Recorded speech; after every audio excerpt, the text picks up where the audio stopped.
Pessoal, mais uma vez aproximem-se, atenção. Algo que eu não comento muito nas horas passeio, porque às vezes o tempo não permite, mas hoje o tempo permite. Na outra rua aqui, todo mundo sabe onde é que fica o estádio municipal, que eles chamam de Machadão, o campo do Machadão, etc. Onde hoje é o Machadão, ali também já foi um cemitério. Sim, nós tivemos vários cemitérios, alguns clandestinos. De cemitério clandestino eu ainda conheço dois. Um no caminho da Vajada e outro na Massaranduba Velha. Mas esse daqui, o cemitério que havia, onde hoje é o estádio, também, pelo tempo, não dá para precisar exatamente onde era. E esse cemitério é chamado de Cemitério dos Bexiguentos. Um nome meio sinistro, mas era um local destinado para o sepultamento de pessoas que morriam de varíola, a popular bexiga. Então, e em alguns locais por aí afora, vocês podem ouvir expressões como Quinta dos Lázaros, Cemitério dos Lázaros, que eram cemitérios mais destinados a pessoas que morriam de alguma doença contagiosa, e principalmente a varíola ou bexiga. Geralmente, na década de 1910, 1920, muitas pessoas morreram de bexiga por aqui. E para não sepultar no cemitério, digamos que oficial, o cemitério nem o antigo, que já não existe, nem o cemitério atual, sepultava-se aqui por ser contra o vento. Só a gente que da região sabe que só o vento de trovoada é que vem no sentido oeste e leste. Mas como geralmente o nosso vento aqui é leste e oeste, os ares também, uma medicina que ainda acreditava na teoria dos miasmas, dos vapores dos astros, e tudo é levado pelo vento. É claro, não vou entrar em biologia e medicina, porém, durante muito tempo, ali foi o cemitério dos Bexiguentos. É algo só a título de curiosidade. Voltando ao nosso passado, agora sim eu vou falar dos índios. Segundo o memorialista Olímpio Rabelo de Moraes, o território da tribo de Mancaíra começava no tanque do Carira, que é esse daqui. Tanque, não é tanque de Carira, é tanque do Carira. Por que do Carira? Do povoado. Esse masculino, está concordando com o povoado e não com a cidade, que é feminino. Então, do tanque do Carira ao Saco Torto. Em algum ponto entre o tanque do Carira e o Saco Torto, ficava localizada a tribo de Mancarira. Local indeterminado. Porém, no ponto final desse território indígena, está lá a Gruta do Índio, que era um esconderijo indígena. Falaremos quando chegarmos lá. Certo, mas quem eram esses índios? Eu vou citar aqui para vocês exatamente como Olímpio Rabelo cita em Retalhos de História. Para mim, é uma frase 100% feliz, porque essa frase reflete tudo. Olímpio diz o seguinte: conta-se por tradição, na verossimilhança de sua lenda, fora Mancarira, indígena remanescente, a ser encontrada pelos primeiros povoadores. Por que eu gosto muito dessa frase? Ele diz, conta-se por tradição. Ele não está afirmando nada. Conta-se. Eu ouvi, todo mundo fala, por tradição, não por fontes, que não tem fontes. Não existem fontes históricas que provam que Mancarira existiu. A verdade é essa. E tudo que sabemos é por verossimilhança. E o que é verossimilhança? É aquilo que tem todas as características possíveis para ser verdade. E até no nosso íntimo sabemos que é, mas não temos prova. Existem várias e várias evidências, mas prova 100% não temos. Não temos. E isso foi proposital, era realmente proposta do governo imperial silenciar, apagar, excluir, diminuir tudo que se referisse a índio. No império não havia lugar para africanos e para índios. O império era político, branco e elitista. Teoria eugenista. branqueamento, exclusão. Isso era a palavra de ordem no Império. Darwinismo social, por mais que no Brasil fosse pouco, mas esse pouco fez valer. A questão de raças inferiores, teoria de raça, então, índio não conta, não registra, não entra. Mas o que sabemos é que, a partir de 1850, ano que foi sancionada a Lei de Terras, quem cercasse era dono. Porque em 1850 a escravidão estava por um fio. Já não havia mais o comércio internacional de escravos. E aí havia um problema. O governo imperial pensou, e agora vai acabar a escravidão. E negros terão terras? Negros serão senhores? Nós temos que pensar em uma forma. Índios serão senhores, terão terras? Não dá. Tem que ser nosso. Portugueses, europeus e brancos. Vamos apagar, silenciar, destruir. Primeiro o Império incentivou casamento misto. O Império disse, tem que casar índio com branco, tem que casar preto com branco para branquear a população, para tirar esse mal do Brasil que é o índio e o negro. Então tem que casar, eles saem das aldeias, vêm para as vilas e povoações, vão trabalhar como se fossem brancos, para aprenderem a ser brancos e esquecer essa mácula do passado, que é sua origem africana e sua origem ancestral da terra. Aí o apagamento.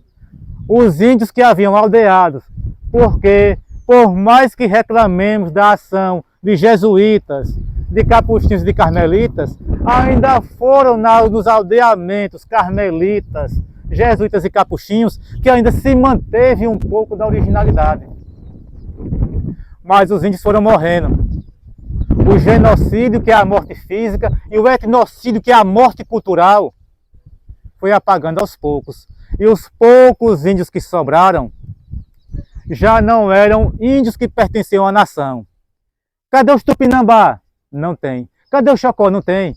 Os Boimé, os Carapató, os Aramuru, os Caxagó, os Natu. Ninguém sabia. E diziam, ainda bem que não sabe. Então, por características que índios que um dia foram inimigos, agora, por uma semelhança cultural, a vida, a sobrevivência forçou eles a viverem juntos em pequenas comunidades. E os índios de Carira, ou melhor, os índios das matas de Itabaiana chefiados por Carira, pela Índia Carira, conhecida como Mãe Carira. Mas por que Mãe Carira? Não sabemos. Mãe era um apelido que se dava às parteiras. Mãe Inácia, Mãe Miúda. Cadê Lucas? Lucas que é filho de Mãe Preta. Quantos não tratam a mãe de Lucas como mãe? Foi a mãe que me pegou, essa foi a primeira a me pegar. Talvez Mãe Carira tenha sido uma parteira. Talvez o Mãe possa ser uma matriarca, uma grande líder. Pode ter sido. Mãe Ivone, Mãe Wanda. Então, pode ter sido. E tudo no mundo indígena quem sabe, talvez, pode ser, temos quase certeza. É a triste realidade indígena. Não é falta de fontes, é ausência. Mas, para a ciência histórica, o silêncio também é uma fonte. O silêncio fala mais do que às vezes a voz, porque o silêncio está falando de alguém que não está em silêncio. É alguém que foi silenciado. O índio foi silenciado. O negro também foi silenciado. Mas em algum ponto desse tanque, até a Gruta do Índio, eles viveram. Eu não posso garantir que o busto da Índia, de onde nós começamos nossa aula de campo, seja fiel à realidade. Eu não posso garantir que Mãe Carira andava seminua. Primeiro, já no século XVII, XVI, XVIII, os índios aldeados viviam em missões religiosas. Onde havia missões religiosas, os frades aconselhavam os índios a se vestirem. Foram ensinando questões de pudor. E como aqui já era segunda metade do século XIX, eu duvido muito que os índios de Carira andassem seminus. É pouco provável. Mas eles eram tupinambás porque o nome Carira é o nome tupi.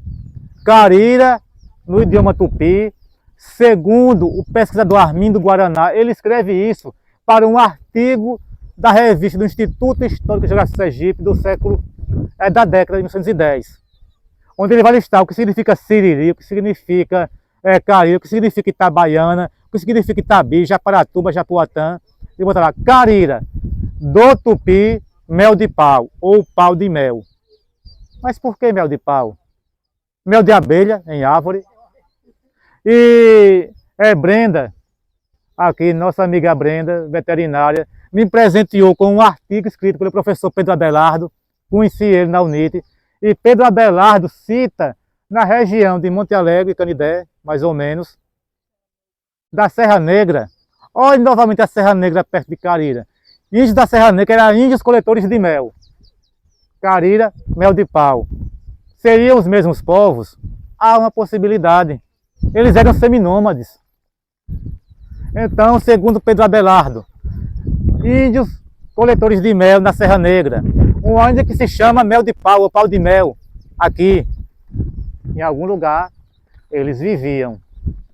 Mas moradores da região de Barra Larga fazem uma roça de milho em terreno indígena. Valeu, Caçoar! Valeu! Isso é ótimo, quando a população ajuda.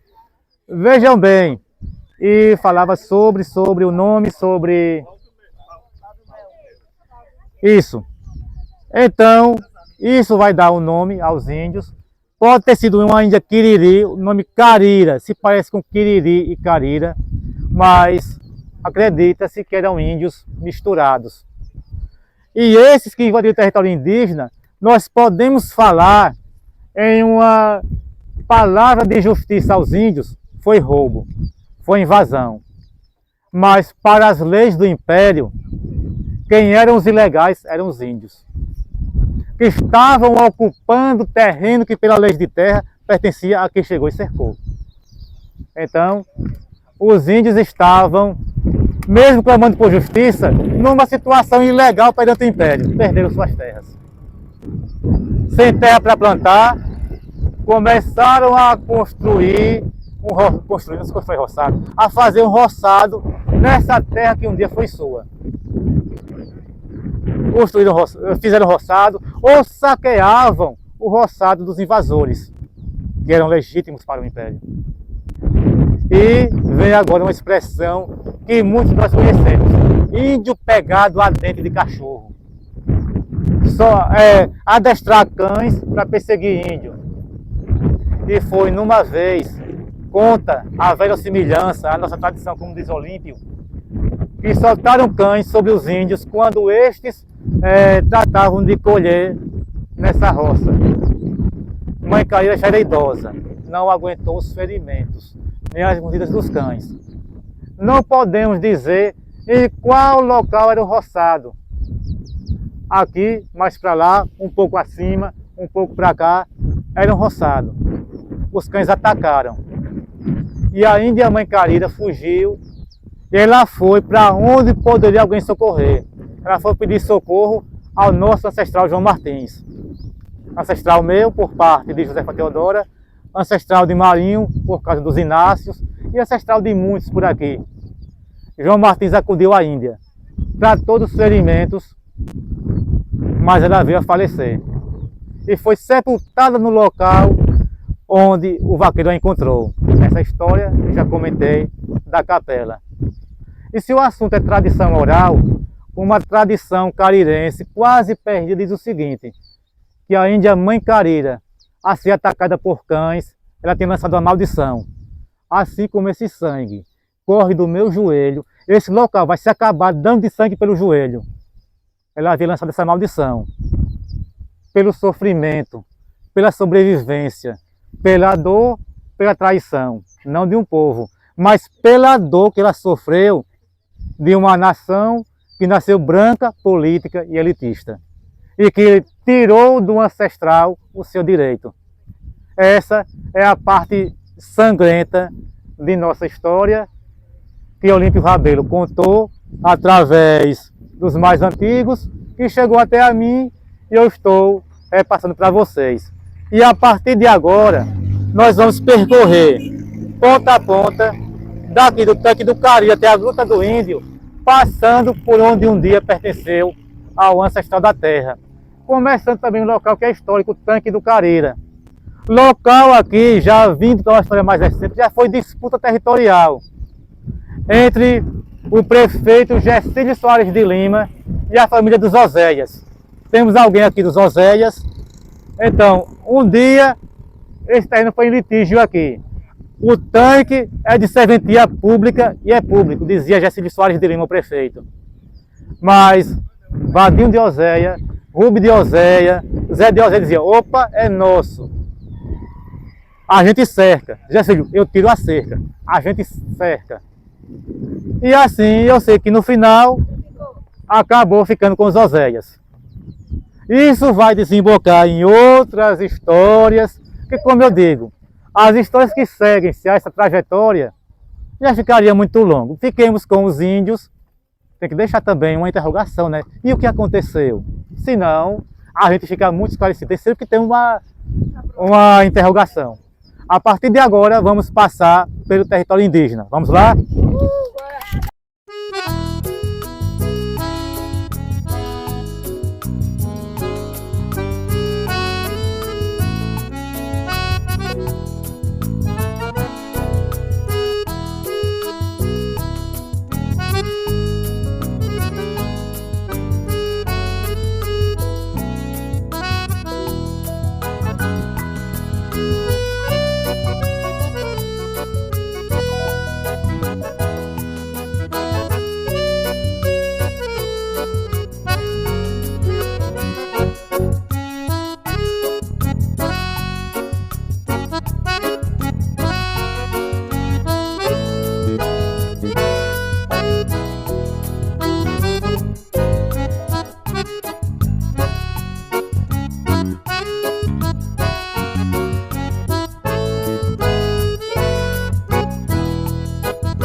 Aproxime-se, estamos quase na metade do trajeto, estamos evoluindo.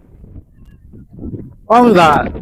E aqui, uma observação da característica do território indígena. Vejam que aqui tem uns tanques que foram cavados, mas a terra aqui é bastante úmida e tem essas partes alagadas, o que denota que aqui passa um pequeno veio d'água, um córrego.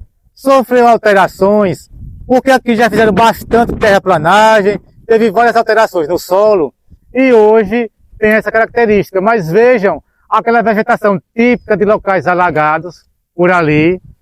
Isso mostra que o terreno que os índios viviam, a propriedade, era uma propriedade que tinha umidade e fertilidade das adjacências pelo sedimento que é trazido pelas águas, e etc. E aqui também aproveita para entrar um pouquinho na parte mais lendária, na parte mais mítica. Um fenômeno que acontece muito em regiões como essa, regiões alagadas, regiões úmidas. Geralmente, regiões úmidas e alagadas junta muito material orgânico em decomposição. Animais mortos, os vegetais que vão se acumulando, os sedimentos que são trazidos com animais mortos. E se for um animal maior, um animal de criatório, que morra e fica ali, ou até um humano que vai acontecer também, de ficar perdido por aí, é aí onde à noite alguém passando numa região como essa, vai ver aquela bola de fogo correndo. Eu vi a luzerna. Eu vi a alma de dois compadres que brigaram. Ou de dois compadres que tiveram relações indevidas e depois da morte pagaram como almas penadas e andam se cruzando e se chocando, mas nunca ficando juntos. O preço a se pagar. Para uns, o Boitatá, que já é mais do norte do país, e aqui a luzerna, que é nada mais nada menos do que o fenômeno do fogo-fato. Hidrogênio fosfórico gasoso, ou metano, ou algum gás que entra em combustão espontânea e o vento vai levando aquela bola de fogo até se apagar. E muitos vão garantir, eu vi uma luzerna. Não duvido, realmente viu. Mas se isso tem algo a ver com compadres briguentos ou incestuosos, aí já é uma outra história. Mas que tem a ver realmente com decomposição de matéria orgânica, que libera gases que se autoinflamam ao contato com o ar, isso sim, é cientificamente provado. Então, quem já viu... aproveitando que até Marinho comentou comigo, cadê Marinho? Lembra que algumas pessoas diziam que passando no tanque de João Carira, o tanque do Carira era aquele. O tanque de João Carira é onde ficava ali, e fica agora aquela creche que nunca foi concluída. Quem passa por aqui tem muita presepada, né, Marinho? Ou seja, alguém via uma presepada, alguém via alguma assombração. Talvez um mal-assombro desse, uma bola de fogo correndo, fenômeno da natureza, combustão espontânea. Então, sem querer quebrar a magia e o encanto do mítico e do lendário, mas é assim, né? A ciência acaba com esse encanto. Fiquemos, quem preferir, com a alma perdida dos compadres ou com a ciência. Fica a critério. Continuemos. 2 motivos. Primeiro, a importância dos tanques enquanto espaço de sociabilidade. Esse é o tanque do finado Justo. Seu parente. Mas daqui a pouco eu falo sobre Justo, quem foi Justo? Justo Lourenço Bispo. Mas falando sobre os tanques. Pelo menos até a década de 80, era nos tanques onde nós víamos aquelas filas de pessoas, as lavadeiras com a bacia cheia de roupa, ou uma trouxa de roupa, alguns baldes e os filhos, que não eram poucos. As lavadeiras iam até os tanques enquanto lavavam roupas. Os filhos estavam tomando banho, fazendo bolinho de barro e ao redor as lavadeiras cantando, conversando, fofocando, os meninos brincando, tomando banho. E os tanques eram referência. É depois do tanque do Finado Justo. É depois do tanque do Finado Vitor, na Pedra Branca.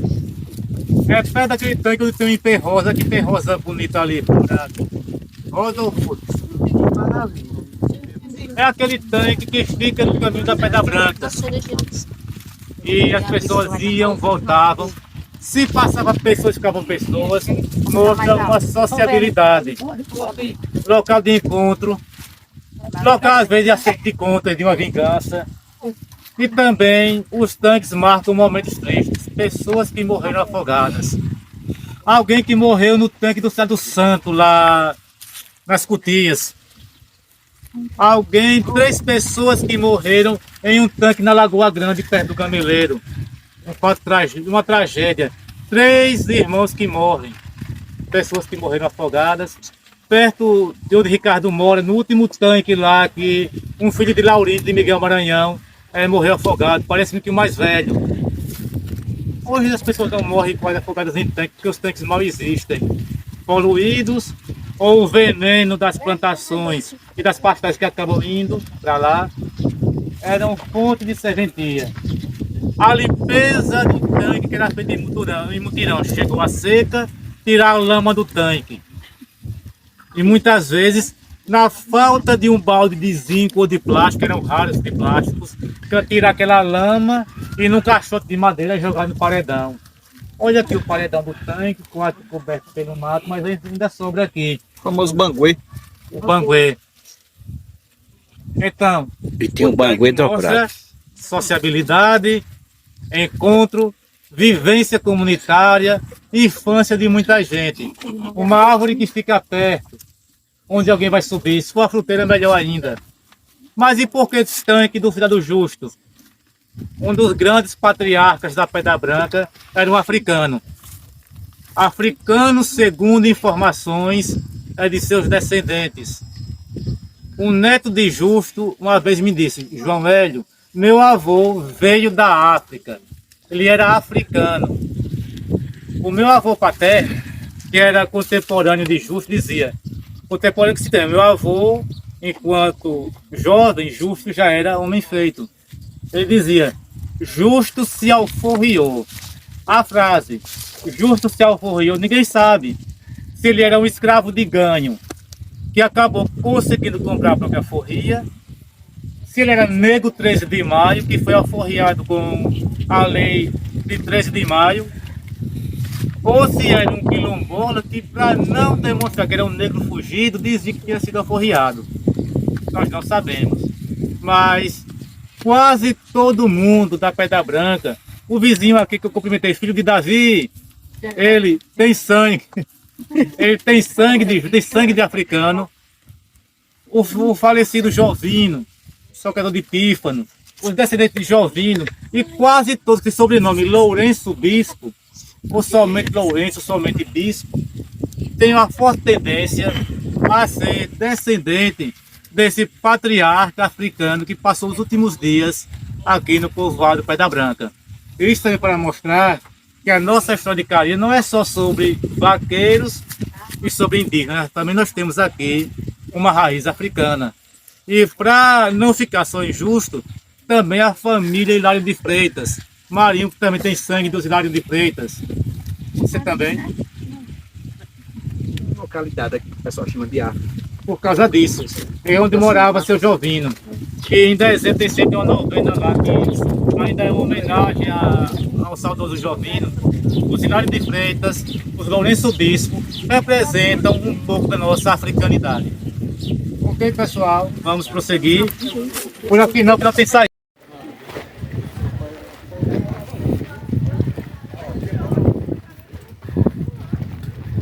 Era 5 horas da manhã. Era. Gelada aqui. É top. Aqui não vamos demorar muito. É só a explicação do nome do projeto, que o projeto é Eremita Batista dos Santos. Seguindo aqui essa estrada, na primeira entrada à esquerda mora a senhora Eremita Batista dos Santos. Isso, a mulher do Geladinho. Esposa de Pedro de Luiz. Pedro, que é filho de Luiz, que é filho de Justo Lourenço Bispo.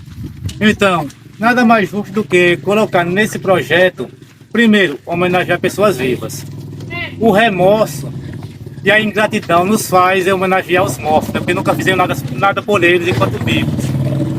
Homenagear desembargadores, presidentes, grandes líderes. Homenagear as pessoas do nosso convívio, do nosso dia a dia. Então, a homenagem é alguém que está vivo. Homenagear também alguém que está vivo, é uma pessoa simples do povo e que tem importância para esse projeto. A casa dela foi mais do que uma vida de geladinho, foi para a gente um ponto de apoio. Os meus ex-alunos que passaram pela Caetano Eremita lembram do acolhimento, da boa vontade, da generosidade e da alegria. E da calmaria de Pedro de Luiz. Aí tira com o pé geladinho, mas Dona Eremita, tem água? Tem, meu filho. Se me dissesse antes, eu botava mais para gelar. A água que ela tinha. Pode pegar manga. Ela, meu filho, tão verde, aí é que a gente quer. Aí subia no pé de manga. Ela dava o sal. E ainda nos dava uma faca, um prato e um sal para comer manga verde com sal. A homenagem é por isso. Por ela ser tão humana quanto nós. Tá viva ainda. Tá viva. Aí a idade não permitiu que ela nos acolhesse mais. Nem que seja geladinho, mas seu nome fica imortalizado no projeto. E é por isso que o projeto se chama Projeto Eremita Batista dos Santos. Quem não conhece, ela é mãe de professor Orlando, que é professor da rede particular de ensino, Colégio Ideal, pessoa também popular. uma filha de Dona Eremita, agente de saúde. Ela é cunhada também do conhecido Zé Neto. Por muito tempo preparou a meladinha que Zé Neto vendia na feira. É alguém que é bastante conhecida na localidade. Por isso que projeta Eremita Batista dos Santos. Ok?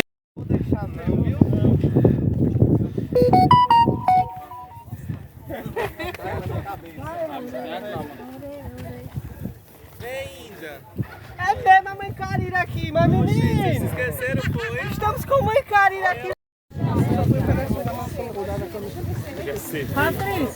Ainda tem 2 horas de viagem, viu? Vem aqui onde eu tava.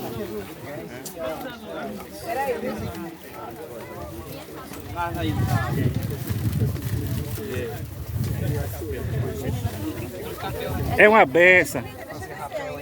É pé de gente, é. É pé de menino, olha. Sabe pé de gente. Pessoal, vamos aqui hoje. Agora uma pausa para o lanche. Embaixo do pé de quê? Não sabemos. Pé de gente. Pé de criança. Pé de menino. E agora vamos saber, menina, o que ela está achando desse passeio todo, dessa manhã de terça-feira, feriado na nossa cidade, em comemoração à emancipação na nossa cidade. Você que é do leste, diretamente do leste, né, celebrando com a gente esse dia. Diga aí, o que você está achando desse passeio histórico promovido pelo São João Leve, claro. Pra mim está sendo assim, uma coisa fantástica, né? De ser uma história de Carira. Eu, assim, quando eu cheguei ali, eu não sabia nada, mas sabia que era né?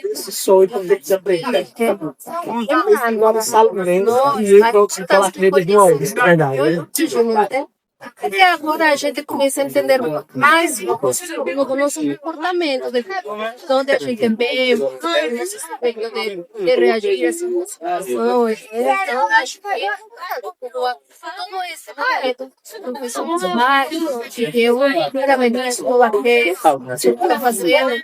Eu acho que é super importante difundir esses passeios, porque você gente queria ter conhecido esses amigos. Eu acho que é interessante todos estão aqui, de boa, caminhar em família, né? E com os amigos. Parabéns. É isso, a gente só antes que a gente conhece, na verdade, né? Você escolheu, Carita, para viver agora, né? Então vamos dar um tchau aí pro podcast, por favor, todo mundo aí.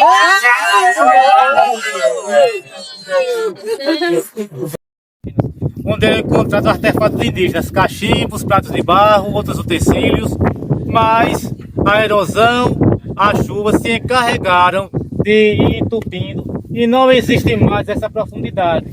Daqui a pouco nós vamos até lá, dá para todo mundo passar tranquilamente um após o outro. E a gente, eu vou na frente, não se preocupem. Não se preocupem, tio João vai à frente. Então, a gente consegue perceber na borda o resquício de escavação. Onde era o teto, a gente vai chegar perto de onde era o teto da gruta. Vamos passar e subir do outro lado. A gente vai ter essa ideia mais ou menos. Assim como o Teque do Carira, segundo Olímpio Rabelo, era o início do território indígena, o fim do território indígena sendo no Saco Torto, nós entendemos que aqui, se não era o fim do território indígena, era o ponto mais próximo do fim do território. Vejam que aqui é alto, nós temos uma bela vista panorâmica de Carira daqui. Aproveitem a vista também, que é maravilhosa. Observamos que aqui o mato é sempre verde aí embaixo. Contam os antigos da Pedra Branca que aqui havia uma fonte de água potável, de água boa, mas a ação humana entupiu, o ser humano tem dessas coisas, entupir uma fonte de água doce que ficava aqui perto dessa árvore, mas ainda permanece essa fertilidade aqui. E aquelas mangueiras que o ano todo estão sempre verdes e folhadas, que é também a visita daqueles que ainda têm infância e adolescência de subir numa mangueira e retirar os frutos. Tá ali as mangueiras. E também essa parte pertence, como eu sempre digo, à nossa tradição e cultura passada de pai para filho. Faltam as fontes, mais as evidências. O historiador e padeiro Welles vivia que com os escravadores ainda na década de 90 ainda estava uma boca mais limpa e ainda tinha uma noção de profundidade um pouco maior. E encontravam nos anos 70, não nos 90, ainda artefatos indígenas, mas o descaso se encarregou de apagar isso. E aqui mais uma vez o agradecimento a Maurício Sebastião da Silva, que é proprietário. Isso aqui é imóvel rural, é pastor, ele é propriedade particular, mas com as dele, enquanto eu for vivo, eu permito que João Hélio e os acompanhantes dele venham. E aqui estamos, e agora eu vou à frente, vocês me acompanham. Vamos agora fazer o trajeto da Gruta do Índio. Devagarinho, um após o outro, eu vou à frente e a gente vai atravessando, ok? Ok. E se alguém ficar lá cantar aquela musiquinha?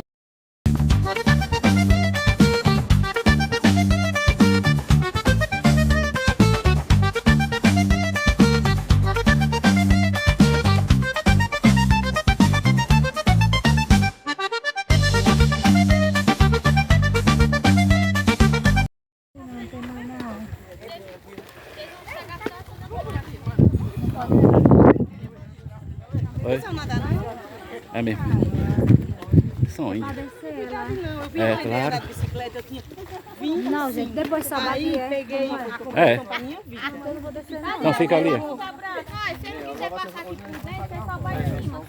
Pode. Bora por dentro! A mulher da blusa branca não tem mais o pico de subir. Quem tiver com a ruma de freio ruim, Só vai com vá. Ei, não é por nada não, mas se uns 3 ou 4 fossem tomar banho, eu ia também. Vamos pular ali no tanque. Já tem uns 2, vamos. Ei, vamos todo mundo tomar banho no tanque ali, ó. Eu vou, bora. Gente, 2, vamos, 3, o menino vai. Eu também vou. Vamos. Severino, espere para ajudar, você que é forte. Severino, fique para ajudar. Não sei se eu consigo até onde vai. Então,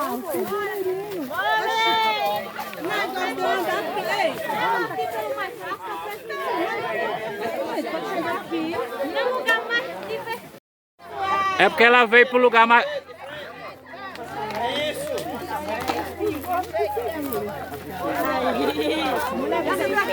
Já você vai por aí, já você vai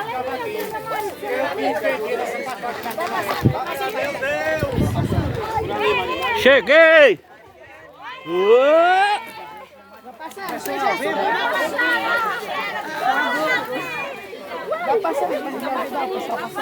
Tô botando mais pra frente, eu vou ajudando mais aqui. Tô não, chama a firmar. Só o firma aí, quase que eu vou. Você empurrar. Aí. Vem pra cá que é melhor aqui. Pessoal.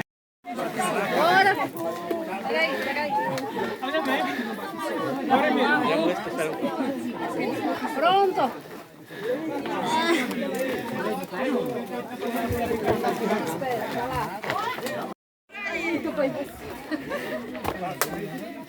E vai cair todo mundo junto. Chega, comadre. Bora só descer aí. Pois é, você me abandonou. Tô com raiva. Eu preciso de um cristão para segurar minha mão. Vem, meu bem. Eu não sou Jesus, mas eu puxo. Eu acho que aqui é uma técnica aqui. Só todo mundo, né? Segure, meu bem. Cadê Lucas? Ai, meu Deus. Já! Pajé. Ô, Pajé, vem aí, não vai pra baixo não. Vem, pega a mão aí. Eita, consegui. É pra ser filmado. Velho. Cheio de espinho. Agora o ferro vai subir. Foi melhor do que da outra vez. Bora, mas... Conseguiu, Patrícia. Ficou por último, foi? Patrícia tá lá, bicho. Eita.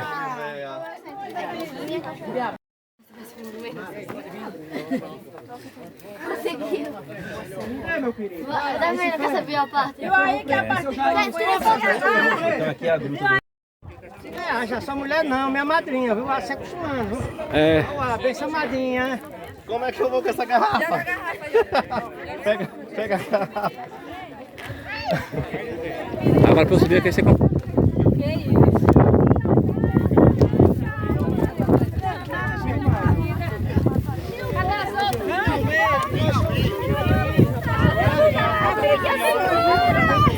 Eu não quero falar assim. Filmou aí as videocassetadas, foi massa.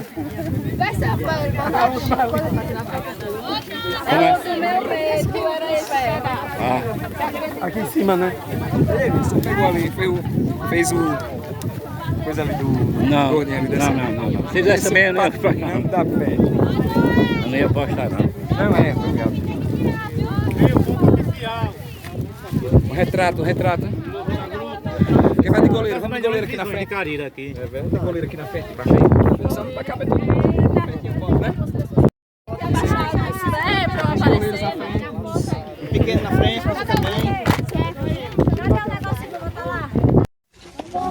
Pessoal, aqui é o nosso último comentário. E a gente encerra.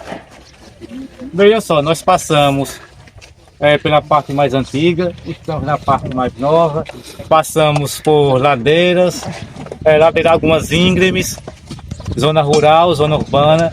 A gente visitou, digamos que resumidamente falando, todas as paisagens de Carira e do entorno. E aqui a gente tem, para encerrar, o grande contraste do novo e do velho. Aqui ainda acabou de passar daquela comunidadezinha ali da família Vasconcelos e dos Ambrósios. Algo bem bucólico, bem rural, plantações. Aqui à minha direita um plantio de palma, tanque, árvores antigas. Mas à minha esquerda a expansão urbana. A gente está aqui bem nessa linha de interseção entre uma realidade e outra. De lá da praça do Bustaim onde eu comecei, até essas casas branquinhas aqui, 160 anos separam, 1,5 século. Algo que começa no Império e algo que está aqui, digamos que, na República, na democracia ainda engatinhando. Engatinhando, estava falando da democracia, Constituição de 88 para cá, é muito pouco tempo historicamente falando. As realidades que separam, aquelas casas de adobro, tijolo, agora de bloco, com arquitetos, e uma palavra que eu repeti algumas vezes, espaço de sociabilidade. Sociabilidade, pessoas se encontrando. Se vocês prestarem atenção nas casas da Rua de Baixo, da Praça da Índia, uma porta, uma janela, a calçada e pessoas circulando por essa calçada, porque as casas de uma porta, uma janela, amanheceu disse, se você abre sua porta, você abre sua casa para a rua e deixa a rua entrar na sua casa, digamos de certa forma. Você senta na calçada, está a sua porta aberta, a sua janela. Geralmente essa janela dá para uma sala ou para um quarto. E a sociedade, alguém que sai de uma porta vai para a porta do outro. A vizinha que vai pedir um pouco de óleo, um pouco de sal, um pouco de açúcar, está bem pertinho. Mas com todo respeito à arquitetura atual, tem aqui o pessoal da área de arquitetura, de engenharia. Mas vejam, casas bonitas, bem planejadas, mas elas limitam a sociabilidade. Olha o portão. Eu abro o portão, entro na minha casa, fecho o portão. Não tenho mais uma porta aberta, tem uma janela que dá para a rua, onde eu vou ver, onde a criança vai ver outras crianças brincando, correndo, brincando com areia. É construção. Qual a criança que não se encanta com um monte de areia? Tá o cachorro brincando na areia, menino misturado com cachorro, tudo brincando ali, o cachorro e a criança sendo feliz, as mães brigando com os meninos, vem para dentro de casa para dar um banho, passar pano no pescoço e voltar de novo para se sujar de novo e a mãe brigar.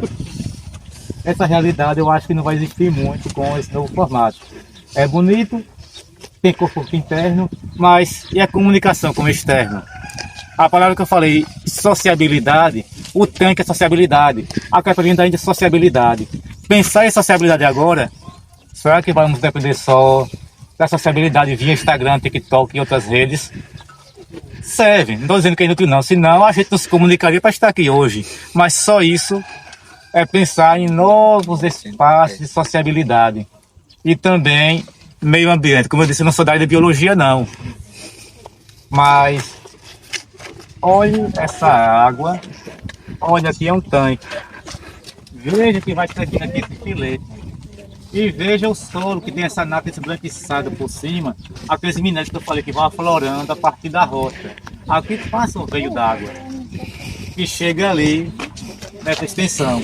Quando nós subirmos aqui essa rua, nós vamos observar, já estou falando agora, que a gente vai ver esgoto acumulado ali.